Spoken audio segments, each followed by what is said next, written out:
I want to give a huge shout out and a thank you to my sponsor, P2 Collectibles, located at 204 East McGalley Road in Muncie and on eBay as well. So next time you're here in Muncie, let us know. Come give us a visit.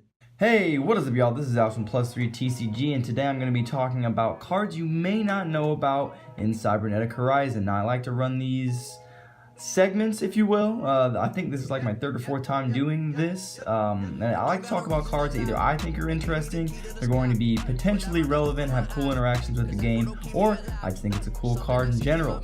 So let's hop right into the cards that you may not know about that are coming out in Cybernetic Horizon. Now, before we talk about that, I do want to preface that we are not going to be getting this until July 27th of 2018, obviously this year. OCG obviously already has this. This was released back in April for them. But we are looking forward to getting some cards that have not been announced yet. Let's hope for Needle Fiber. I mean, Cybernetic Horizon, Chris Round Needle Fiber, machine-based.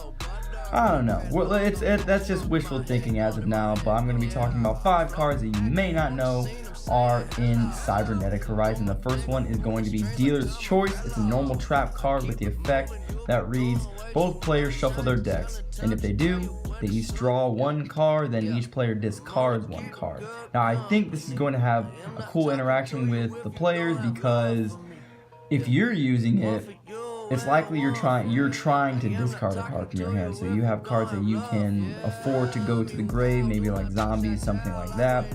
The only downside is if your opponent has a card that they bricked with and they need it in the grave, they can also pitch a card from the grave. But for the most part, for you, this is a -1. For them, it is a straight 1-for-1. So you're kind of minusing to get a card in the grave, but if there's no other way to get a card in the grave, or you can utilize this card very well, I think this is something that has potential in decks that can afford the discard. Another trap card that I think is kind of relevant or kind of cool is Standardization, also a normal trap card. You can target one face-up monster your opponent controls. The attack of all other monsters currently on the field become that monster's attack until the end of this turn. Now, what I think is cool about this, the very first thing I thought of was outing a Borreload.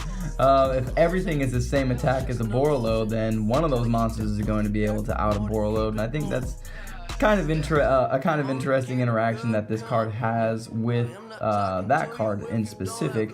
But other than that, I think this has potential to be an OTK enabler, because if one of your opponents has a Borreload and you have, or just something big, and you have a field full of small monsters, you can just activate this and every monster becomes that attack.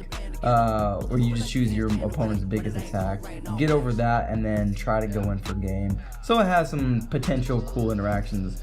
Another card I want to talk about is Boral Sword Dragon. Now, this one's probably a little more popular because it's one of the Boral cards, and it is also very powerful.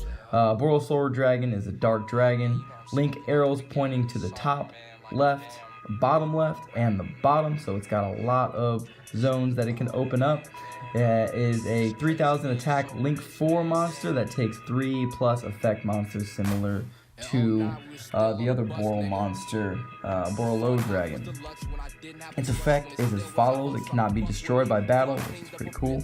Once per turn, quick effect, you can target 1 attack position monster, change it to defense, and if you do, this card can make a second attack during each battle phase this turn. So that is pretty nice, being able to push for 3000 attack, push for some more damage, and your opponent cannot activate cards or effects in response to this effect's activation. Once per turn, when this card declares an attack on a face-up monster, you can make this card gain attack equal to half that monster's attack, and if you do, that monster's attack becomes half its current attack.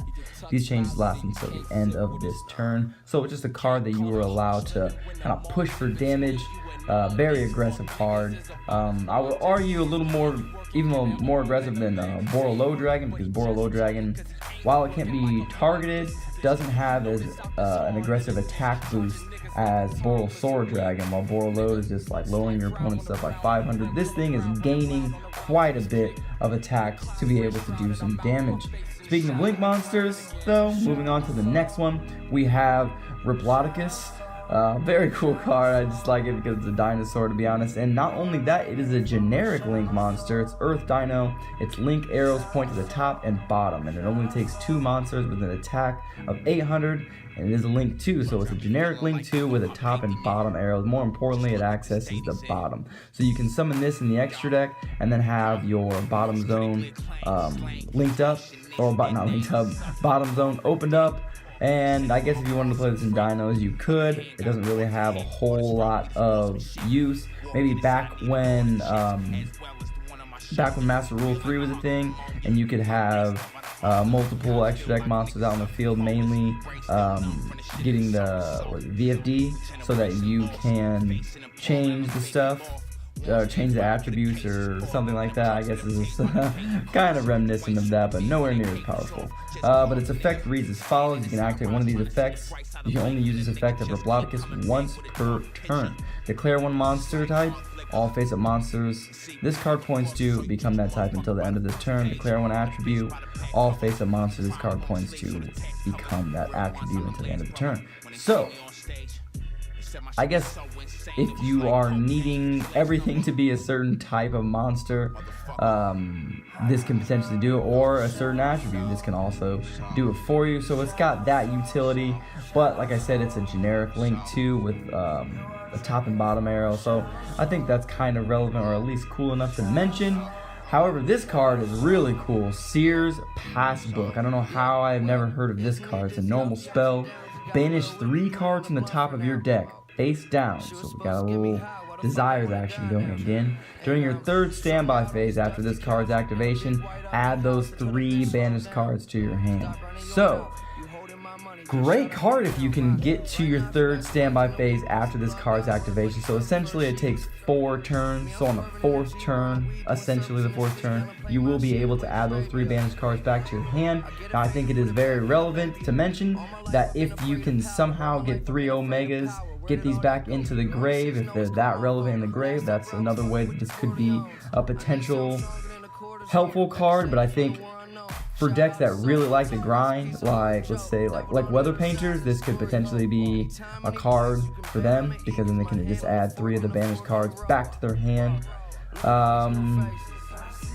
But other than that, I just think it's a cool card that allows you to add 3 of your power cards or 3 of your combo pieces into your hand. It's probably going to be power cards that end the game, because with a card like this, waiting 3 standby phases is a long time. So only decks that perform very well in the long game will be able to utilize this. Ideally sending the power cards that can end the game quick, maybe like a board wipe, or maybe an evenly match if they're really worried about it.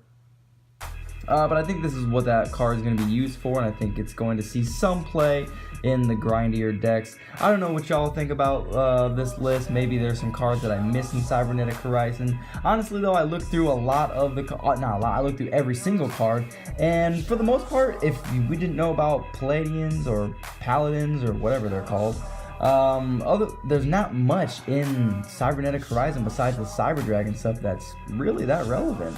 There's a lot of cool cards. Even the Cyber Dragon cards, those are just kind of cool. They're not going to be like crazy meta defining or anything, but hey, who knows, maybe they will be. But yeah, let me know down in the comment section below how you like the list. If you think I missed anything, let me know down in the comments, and I will catch y'all later. This is Aster +3 TCG signing out, y'all.